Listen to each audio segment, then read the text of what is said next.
Information.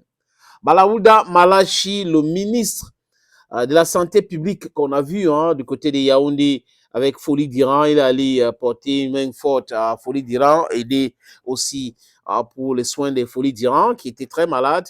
Eh bien, on a appris qu'il avait rencontré Flodi Racine Sagad et que l'hôpital général de Yaoundé a renvoyé Racine Sagad parce que quoi, il n'a pas assez de moyens pour poursuivre ses soins de ce côté. Je ne sais pas si le ministre est déjà au courant de cette situation. Qu'est-ce qu'ils ont fait jusqu'à présent pour essayer d'aider Racine Sagat? Et on a appris même que la Société des droits d'auteur n'a pas fait grand-chose. Ils ont donné à peu près, quoi, il y a un ami à moi qui m'a dit 70 000 pour les soins de Racine Sagat. Mais le ministre Madaouda Malachi, est-ce qu'il est venu à Douala pour voir Eza Boto? Je ne sais pas, mais le ministre a rencontré Eza Boto à l'hôpital à Kentini. Il est en train de prendre ses soins là-bas. Il est sur soins intensifs, monsieur Eza Boto, très très malade, il faut le dire. Et le ministre a rencontré donc son petit frère qui était présent. Et Eza Boto himself. Eza Boto a perdu le poids, les amis. La maladie est en train de ronger Eza Boto. Ce n'est pas du tout facile pour lui. Il faut dire qu'il y a eu beaucoup de sorties de certaines personnes qui ont parlé de ça, de certains blogs qui ont parlé de la situation qui n'est pas très réduisante pour Eza Boto. Restons dans le cinéma parce qu'Eza Boto est dans le cinéma. Il fait partie des meilleurs au Cameroun. À l'époque, il faisait hish, hish et tout ça.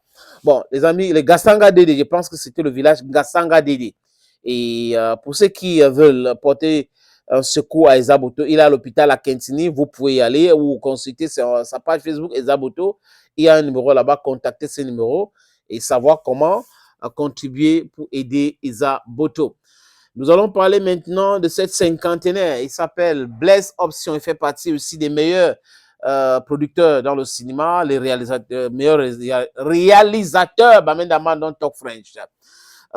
Blaise Option a 50 ans aujourd'hui. He's 50 years old today. Et sa fille, Tenju Megan, lui a envoyé un message. Il fait du verbatim. Joyeux anniversaire, papa, mon 2 en 1. Aujourd'hui, je ne célèbre pas seulement le jour de ta naissance. Je célèbre l'homme extraordinaire et irremplaçable que tu es. Tu as été notre père, mais tu as aussi été notre mère. Quand maman est partie, tu n'as pas fui, tu n'as pas abandonné. Tu es resté, tu as porté notre douleur. Tu as caché tes larmes pour sécher les nôtres. Tu as travaillé, sacrifié, protégé, aimé pour nous. Tu nous as élevés avec force, avec dignité, avec amour. Tu nous as appris la résilience, la foi et le courage. Papa, merci d'avoir rempli 2 rôles avec un seul cœur. Merci d'avoir été notre pilier. Quand tout semblait s'effondrer, merci d'avoir été là toujours. Aujourd'hui, j'ai prié Dieu de te rendre au centuple tout ce que tu as sémé dans nos vies. Qu'il te donne santé, paix, longévité, joie et beaucoup d'argent, surtout l'argent. Je t'aime profondément et je suis fier d'être ta fille. Joyeux anniversaire à notre pièce unique. On craque. Voilà. Voilà le message de la fille de Blaise Option qui célèbre aujourd'hui ses 50 ans. Donc, on va dire joyeux anniversaire à Blaise Option. Restons dans ce même sillage, parlons des hommes, d'amour, comme vous avez parlé de cette situation qui s'est passée à Bouyou dans le nord-ouest, où un mec a vu sa copine en train d'embrasser un autre gars et il est allé acheter le Arata Chopdai et il s'est donné la mort. Mais cette fois-ci, ce n'est pas un homme qui s'est tué, c'est une femme qui appelle les hommes à être plus responsables et qui ne veut pas que les hommes parlent de 50-50. Donc, d'égalité sur tout, mais pas de 50-50. Je n'arrive pas à comprendre. Elle s'appelle Mani Bella. Elle envoie un message aux hommes qui viennent épouser une femme, aller louer une maison et demander à la femme là de payer 50-50 comme lui. Elle dit ce n'est pas possible que les hommes arrêtent cela. Mani Bella dit ceci. Une femme qui vit sur le toit d'un homme ne doit jamais payer le loyer ou participer au paiement du loyer. Non, non, non. Arrêtez vite. Arrêtez ça vite. N'allez plus enlever les filles dans les maisons de leurs parents si vous ne pouvez pas au moins les loger et les nourrir. que je te veux dans ma vie, mais on va faire moitié-moitié sur tout. Oh, wow! Et lui, et c'est lui qui exigerait qu'on respecte sa masculinité. Je reprends cette phrase, et c'est lui qui exigera qu'on respecte, ça, elle voulait dire ça, sa masculinité. Masculinité. Ah, bah, mais des rides fraîches. Et son statut de chef de famille. Et il y a, fâchez-vous, je m'en fous. Quand vous n'êtes pas prêt à assumer vos responsabilités d'homme, laissez les filles des gens tranquilles en famille. C'est tout. Voilà la sortie de Mani Bella. Donc, tu ne peux pas essayer de montrer ta masculinité en refusant de payer complètement le loyer et nourrir complètement ta femme. Donc, tu dois le faire. Si tu ne peux pas faire, il faut laisser la fille tranquille. Je ne comprends pas. Ça, c'est sa notion de vie en couple. Mais si vous vivez en couple et que vous êtes en train de faire votre vie ensemble, mais s'il y a un problème de loyer, un problème de nourriture, vous pouvez faire 50-50 si vous travaillez. Mais si la femme ne sort pas pour travailler, ce qu'elle fait à la maison, c'est énorme aussi. L'homme doit comprendre. Mais si vous travaillez, vous deux, et que vous avez... Parce qu'il y a des familles où l'homme a 100 000 de salaire, je dis n'importe quoi, et la femme a aussi 100 000 de salaire. Et dans ces salaires, si la maison c'est 50 000, il doit payer la maison 50 000. Il doit nourrir la famille avec cet argent. Et la femme fait quoi aussi avec son argent? On a le droit de se poser cette question. Donc, je pense que donner un coup de main à son gars ne fait pas de la femme l'homme de la maison. Mes amis, qu'est-ce que s'est passé du côté de Bonaberi hier? Une femme est allée au marché Grand. Elle a fait ses achats de 80 000, il faut le dire. Elle a donc vu une moto. Elle a dit moto, comme d'habitude. Il n'est pas au Carrefour Musique. Le gars a dit monte 300. Elle monte sur la moto. Arrivé au niveau de l'échangeur, le gars fait comme si la moto avait un problème dans le crevaison. Elle descend de la moto. Le temps de mettre les deux pieds au sol, le gars avait déjà démarré et le gars est parti. Donc le gars a tchapoum avec la marchandise de cette femme-là. 80 000. Le mec est lui parti avec tranquille, naïo, dans le easy. Autre chose, les amis, le gars qui a tué le mari de sa mère à Kribi a expliqué pourquoi il a fait.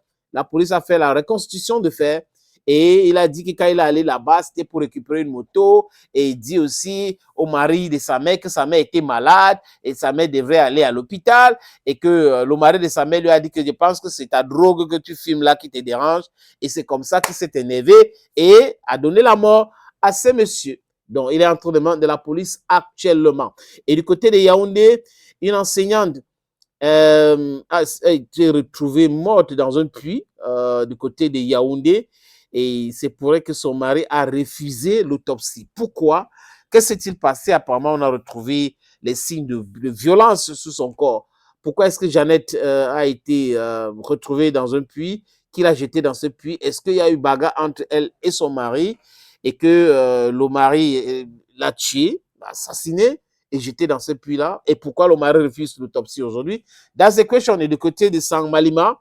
Les élèves qui avaient pourchassé l'enseignant au lycée classique moderne de Sang-Malima ont été exclus de ce lycée-là. L'enseignant de latin les a trouvés en train de jouer au Njambo, au tricat. Et il a filmé, il a montré au proviseur. Et les élèves se sont fâchés et ont vu cet enseignant un jour.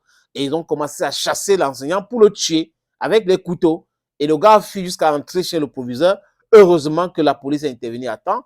Et aujourd'hui, ces élèves-là ont été purement et simplement chassés de ce lycée-là. Je crois qu'il faut les surveiller aussi parce que cet enseignant n'est pas très en sécurité avec ce type des élèves. C'est très même compliqué. On vous envoie à l'école fréquentée. Vous allez jouer au Njambo et après, vous menacez même de tuer ou d'assassiner votre enseignant. Surtout, toujours à Sang Malima, une dame a été retrouvée morte au quartier Mbeli et on a découvert son corps en état de décomposition très avancée. On ne sait pas ce qui s'est passé, mais l'homme avec lequel elle vivait a fui la maison. Est-ce qu'il y a eu bagarre? Est-ce que l'homme l'a tué avant de fuir? Qu'est-ce qui est à l'origine de cela? On entend dans les enquêtes, les amis. Et il y a une histoire là, je pense que ça peut être une histoire aussi intéressante. C'est pour cette raison que je vais partager avec vous. C'est une jeune fille qui a posté une photo d'elle et un monsieur qui est son fiancé, mais elle dit répétiteur et fiancé. Elle écrit ceci. 2021, mon répétiteur. 2026, mon fiancé. Les répétitions ont payé. C'est elle qui a écrit. Hein. Moi, elle m'a vu ça et moi, elle lit ça. Donc, 2021, le gars est son répétiteur. 4 ans après, ou si vous voulez, 5 ans après, le gars devient son fiancé. OK. Si elle est majeure et que c'est bon, elle est apparemment très contente de son mec. C'est comme ça arrive, non? Bon, félicitations à eux. On va aller du côté de la Côte d'Ivoire pour parler de Kadi Touré. Kadi Touré a écrit ceci sur sa page Facebook. Elle dit ceci, bon, la quintessence, c'est quoi? C'est que le mariage n'est pas un fin en soi. Après, je dis, hein, là, je me suis marié. Je commence film, donc à faire le film, dans 2 semaines. J'ai un voyage à mai. J'ai un temps. C'est-à-dire que tu vis ta vie avec la personne qui te comprend. Et vous deux, vous baptisez ensemble. Je veux dire, je touche du doigt dans tous les trucs.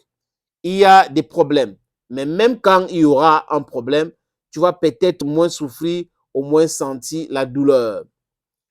Tu ne vas pas être la propriétaire d'une personne. Non, tu avances tranquillement. Donc, oui, le mariage n'est pas un fin en soi parce que je pense que l'indépendance de la femme passe avant tout. Ah, elle a passé son message. Hein, les amis, ça sera tout pour aujourd'hui.